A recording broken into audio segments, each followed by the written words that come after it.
Hey everyone, Ryan Young, KAATARO Jiu-Jitsu, and I hope you're doing well. You know, this past weekend, today is March 24, 2025, and this past weekend I was in Chandler, Arizona with Master Dave Kama, also Professor Greg Hayashi from our Irvine campus, as well as two of our brown belt instructors from our Irvine campus as well. And we were teaching over at Mike Stinson's Gracie Jiu-Jitsu Chandler place. And it's the third time we've been there already. Third time in about a year and a half, maybe 2 years, but something like that. And also, we attending there also was the owner of the Gracie Jiu-Jitsu Scottsdale Certified Training Center, and that's Darren Mowry. And then that Friday before the seminar, we had dinner with another gentleman who owns two Gracie Certified Training Centers there. His name is Alan Idison. And it's just a great pleasure to get to know these Phoenix CTC owners and know that the traditional Gracie Jiu-Jitsu is alive and well. And now that's not to throw shade on people who like to do the sport version, but there is truly a difference now. At one time, there was very little difference between the two, but they're starting to go on to different branches now. Some of you who have done the sports side for a year, 2, 3, do a little bit of research and realize, wait a minute, this jiu-jitsu that I'm learning now is not the same jiu-jitsu that was brought to the United States from Brazil by Grandmaster Rorion Gracie. No, it's not, but it's not to say that it's not something that's good to know as well. It's just not what we choose because Dave Kama and I go way back to the garage days of the Gracie Jiu-Jitsu Academy, me in Hawaii and Dave Kama in California. So what I wanted to cover for today's class session video is a note that I got over Facebook, and I'm not going to say his name only because of the topic that we're going to go into. And it says, "Good evening, sir. Hope you're doing well. If you could do a video on how long do schools take to promote to the next level? I'm currently a 2-stripe white belt with almost 2 years of experience in jiu-jitsu. Seems like I should be at least blue belt, LOL. So then I reply, well, it depends on a number of factors, unfortunately. And he replies back, I think that's what keeps schools sandbagging. So the belt thing, as much as people like me would like to say it doesn't matter, it does matter. I went, as many of you know, I went many years before getting belts. Although my blue belt came pretty quickly. I earned my blue belt from Helson probably in about a year. And then I got my stripes, I would say maybe once a year thereafter. I think I left Hawaii with 2 stripes, maybe 2 years into my blue belt. And then I got my purple belt from Hickson, I want to say in 95. So I probably was a blue belt for about 4 years, and then white belt for 1, blue belt for about 4, and then got my brown belt. Purple belt from Hickson, brown belt from Kenny Gabrielson in 98 maybe. But because, it's a long story, I didn't end up taking the belt from Master Kenny. Mostly probably because he didn't put it on me. He left it on the desk for me to pick up, and I just didn't feel right just going to grab my own belt and certificate.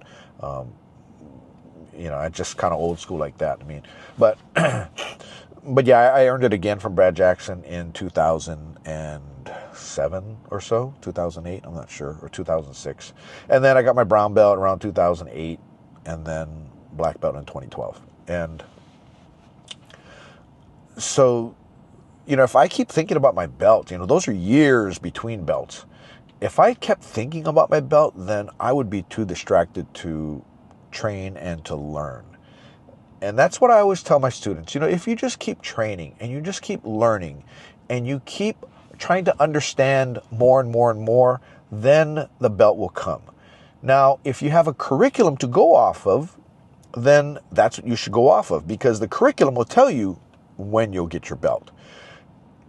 Like for us, from white to blue, it's not, you don't have to be able to, beat everybody at your level to get a blue belt, for instance. But you have to know the curriculum. You have to have gone through it. And you don't need to know it like the back of your hand, but you need to be able to recall it. Because a blue belt here at Kama Jiu-Jitsu is somebody we like to call street ready, meaning that if they get into an altercation in the street, they'll be ready for it. They'll know what can happen. They'll at least have a familiar working knowledge with what can happen and how to avoid it, and if you have no choice but to get into it, how to deal with it. But if you don't go through the self-defense curriculum, if you don't go through everything step by step and check those boxes off of the list, then how can you be a blue belt, right? So one of the things that I always tell students is don't worry about your belt. Let me worry about your belt. Now, as far as the sandbagging, I don't believe in that, only because what's the purpose of it? So I can have a world champion white belt? Is there even such a thing? Anyway, it's kind of asinine. But, so I'm going to just keep you a white belt until you win like 5 gold medals. Is that how it is? Because I know a lot of times, you have somebody that wins a gold medal and they don't give them the belt. Well, it's because the belt maybe wasn't the criteria. Okay, so if you want your students to compete and you want to have them be very comfortable and you want them to win multiple times, then say so, right? But what if the opponents that your students go and, beat up, not beat up really, but just go and beat, right? Do they have to win by submission? Do they have to just win any kind of win? So even like a referee's decision with 0 points and 0 advantages, is that a win? Well, yeah, I actually have seen it. One of our, older members several years ago entered the senior world championships, and he beat him the first year, beat him by points, didn't get his purple belt. He did it at blue belt. Beat the other guy, and then the next year they go again. This time the match goes to 0-0 with no advantages, and the ref gave the other gentleman the win, which, right, if you don't submit them, then expect to lose, is the way I always look at it, right?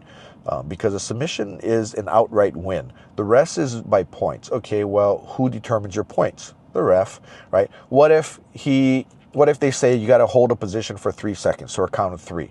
One ref does 1, 2, 3, 2 points. Another one does 1, 2, and by then you get out. Oh, sorry, you didn't get it, right? So that's very subjective. It's not very objective. Or the one where you get advantages. What's an advantage, right? Or at the end where you have 0 points, 0 advantage, and the ref goes, I like this guy better, right? That's kind of, if you didn't submit the guy, then expect that. Expect to lose every single time. Now, that's not to say you will, but expect it. So this particular gentleman was saying that he has been a white belt, 2 stripes, and, with 2 years of experience, and seems like he should be a blue. I can't tell you how many times people have called and said that they are a white belt, but they should be a blue belt, right? I call and say, hey, I want to come into and train your academy. Great. Where do you train? XYZ Academy. Awesome. How long have you been training? 2 years. Okay, cool. What belt are you? Well, I should be a blue belt, but I wear a white belt. I'm a 3-stripe white belt, or in this guy's case, 2-stripe white belt.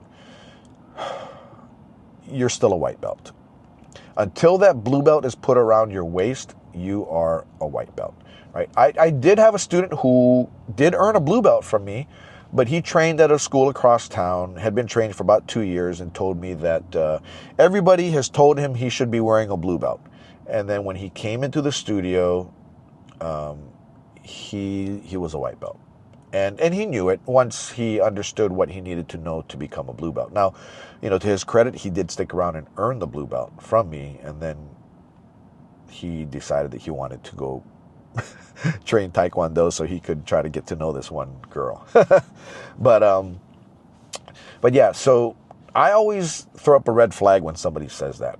Number one, they're too focused on the belt, and number two, they start to declare themselves to be a certain rank when they have no idea what it takes to be a certain rank. Now, to be 2 years in and 2 stripes in on a white belt, depending on how much he trains. Does he train every day? Maybe not. But if he trains a lot and he's not going up, then, there's probably a good reason to ask. But what I would do is instead, I'd simply ask the instructor, all right, where do I need to work, right? What concepts do I need to work on? So they tell you, right? You know, your game is pretty good, but you're catching everybody from guard. I need you to start catching people from mount. Well, I have a hard time getting to mount, but I can choke out everybody from guard, or I can armbar, triangle, everybody from guard. Well, yeah, that's true. You can win, but you can only win one way. So I need you to be able to win multiple ways. So I need you to be able to win from cross side. I need you to be able to win from mount, from side mount, from north-south, from KAATARO, from modified KAATARO. I need you to knee on belly. I need you to know how to defend yourself and to be able to submit people from all those different positions. And I need you to be able to get out of every position. You need to get out of mount, get out of seat belt, get out of worst position, get out of side mount, cross side, KAATARO, all that stuff. You need to know how to escape all that too. Now, you may not be able to get out of, say, a purple belt putting all that on you, but you should at least know what to do and know which way your body is supposed to move. Now, the fact that you can't execute on somebody better, well, that's fine. But to accuse an instructor of sandbagging, I don't think that's right. But I know there are instructors that sandbag, but I can tell you from experience that no instructor worth anything really wants to have a situation where they're having to sandbag their students. Because I can tell you that I love promoting students. And the reason why I love promoting students is because when I do, the amount of happiness that gets shown, it's very infectious. And for me, it makes me very happy as well. And it also shows that if I can give someone rank, it just shows that I did my job in teaching them and they did their job in learning. So it kind of cements a relationship that started a white belt and hopefully will continue on for the rest of our lives. Not always as me being a teacher to them, but, you know, teacher while we're going through the ranks in Jiu-Jitsu, but eventually with them earning their black belt, with them becoming my peer. So that I can then ask them for help, and and then we can be more friends and less, teacher-instructor relationship. Kind of like how it is with Master Dave and I. He is my mentor, he is my teacher, but he's also a very close friend of mine, and somebody who has done so much for me outside of Jiu-Jitsu, and somebody who I will do anything for outside of Jiu-Jitsu as well. And that's kind of what Jiu-Jitsu brings. And you probably noticed it by now. Some of the relationships you've created by stepping into those doors, right? That Jiu-Jitsu studio, it's the best experience ever, at least for me. Hopefully for you as well. And for those of you who haven't stepped in yet, step in, right? You might like it. You never know, right? So that's kind of what I wanted to cover in this particular video. But yeah, just because you're not getting the rank you want, it's not like a job, right? If you're not getting the pay you want at a job, sometimes it pays to switch job, go work for a competitor, right, to get your raise. But you'll also get new job challenges and all that. So now let's say you just decide, I'm going to leave this academy, I'm going to go to another academy because, that other academy will recognize my talent and my abilities and they'll give me my blue belt. Okay, well, guess what? You walk in there and they now have to evaluate you and see if you know everything they require for you to know for blue belt, which might take another 2 years, in which case you might as well stay put, right? I don't know what the story is with your instructor, but, unless you have no trust in him, in which case, if you don't have any trust with him, then you should leave. Trust in him. On the other hand, if you trust him, just ask him, what's next? What's next? What's next, right? Everything, what's next?